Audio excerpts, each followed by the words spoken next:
going to share with you 7 steps in home buying to set you up in success.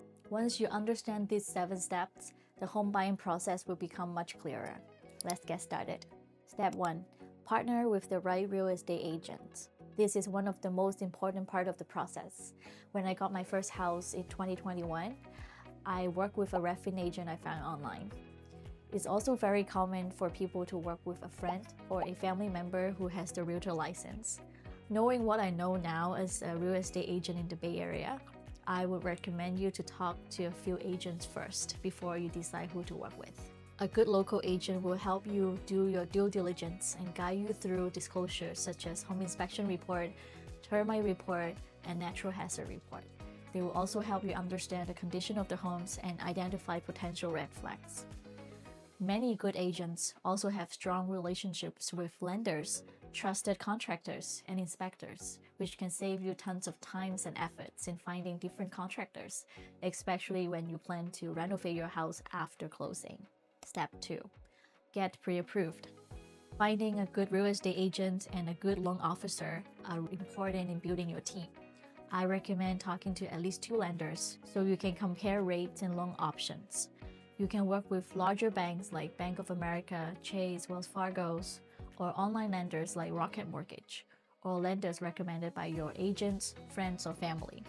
One tip is to complete your loan application within a 14 to 30-day window at max, because the credit bureau usually count this as one inquiry, and it will be a soft pull. That way, it won't significantly impact your credit score. To get pre-approved, you would typically need 2 years of tax returns, 2 months of pay stubs, 2 months of bank statements. If you're planning to buy in a few months, it's ideal to start preparing these documentations now. Step 3. Start house hunting. Now comes to the fun part, to tour a home. You can start attending open houses or schedule private tours with your agents. During the first few tours, the agent will usually go with you and spend time educating you on how to evaluate a property conditions. For example, the roof, the foundation, plumbing, heating and cooling, windows, layouts, and locations, etc. In the Bay Area, traffic can be bad sometimes, and every neighborhood is different. So it's important to know about the commute time, the school district, microclimate, and the amenities in the neighborhood during home tours. Step 4. Make an offer. Once you find a home you like, it's time to make an offer. Some buyers get into contract within 2 weeks, while some other people may take longer time, up to 4 to 5 months, depending on the market and their goals. Your agent will help you analyze comparable sales in the area, review the disclosures, and decide on a strong offer strategy. In the Bay, it's not always the highest price will win. Terms and strategy come into play often. For example, the seller may prefer shorter contingency period and fewer contingencies. And it's very common here, if you're buying single-family homes, people will waive all their contingencies in order to be competitive. Flexible closing times. For a seller who are upgrading their home, they may want to have a quick close so they can move on. While for sellers who are doing 1031 exchange, it's very likely that they want a longer closing time so they can have time to look for their replacement property. That's why having the right strategy is important in the Bay Area. Step 5. Contingency period. Once the seller accepts your offer, you officially enter the contingency period. A contingency is a condition in the contract that protect the buyers by allowing them to cancel the deal or renegotiate terms if certain requirements are not met. The 3 most common contingencies are home inspection contingency, appraisal contingency, and loan contingency. Home inspection contingency protects the buyer if the home inspection the buyer order find major problems like foundation issues, roof leakages, plumbing, or electrical concerns. If major issues are discovered, the buyer can request repairs, ask for credits, renegotiate the price, or cancel the contract and get back the earnest deposit. Appraisal contingency protects the buyer if the home is appraised lower than the purchase price. For example, if you offer 1.5 million but the appraisal comes back at 1.4, the lender will usually base the loan on the lower value.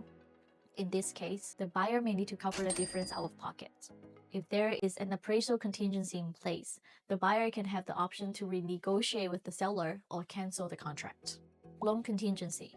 Loan contingency protect the buyers if they're unable to secure a final loan approval from the lender. One time, I had a buyer who needed to back out because she was unable to secure the first-time home buyer loan because of the property conditions. Since the buyer had the loan contingency, she was able to back out and get her earnest deposit back. In the Bay Area, it's common for buyers waive all the contingencies to make their offers more attractive. While this can strengthen the offer, it also increases the buyer's risk.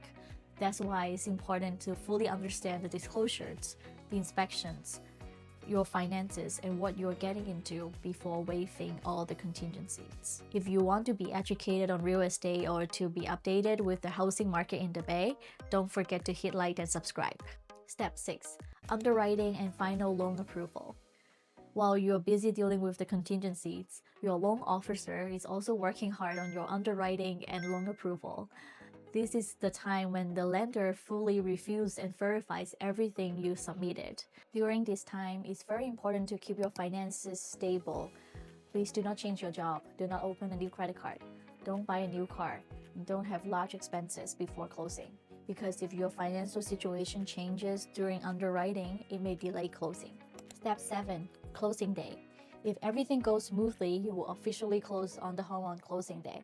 This is the day when the lender releases the fund and you will deposit your down payment and closing costs through escrow. Once the deed is recorded with the county, you will officially become a homeowner. If you're still watching the video, there's a bonus tip for you. That is to make sure you budget for expenses beyond just the down payment and closing costs. And you will also need to budget for the property tax, homeowner's insurance, utilities, repairs and maintenance, because things will break eventually even in newer homes. In my first year of home ownership, I had to repair my garage door, replace all the appliances, the washer, the dryer, the refrigerator, fix some plumbing issues, and repair a few windows. These are all unexpected expenditure. That's why having a home maintenance budget, about 1% of the purchase price, is very important. Hope this video helped you feel more confident in the home buying process.